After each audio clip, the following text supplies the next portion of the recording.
चला तर मंडळी, आज रविवार विशेष बनवूयात. अंड्याचं झणझणीत कालवण. त्याकरिता कढईमध्ये 2 चमचे तेल घातलं.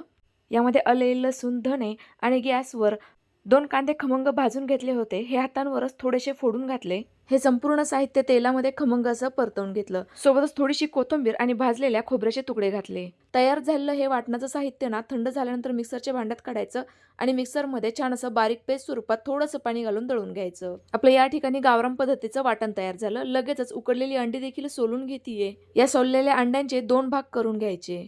लगेचच फोडणीची तयारी करूयात. त्याकरिता कढईमध्ये 2 चमचे तेल घातलं. तेल गरम झालं की लगेचच संपूर्ण आवडीचे सुके मसाले घालायचे.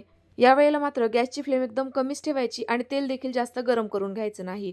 लगेच हे तयार करून घेतलेलं वाटण देखील घालायचे आणि छान असं तेल सुटेपर्यंत परतवून घ्यायचं.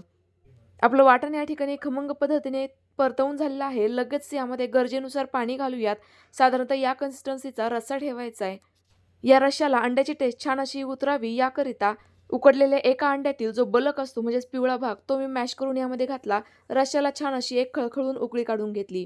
लगेच यामध्ये हे उकडलेले अंडे सोडूयात. चवीनुसार मीठ टाकायचे. थोडीशी बारीक चिरलेली कोथिंबीर टाकायची आणि छान अशी पुन्हा एकदा खळखळून उकळी काढायची. आपलं गावरान पद्धतीने अंड्याचं कालवण तयार झालंय. तुम्ही देखील नक्की ट्राय करून बघा. Bye bye.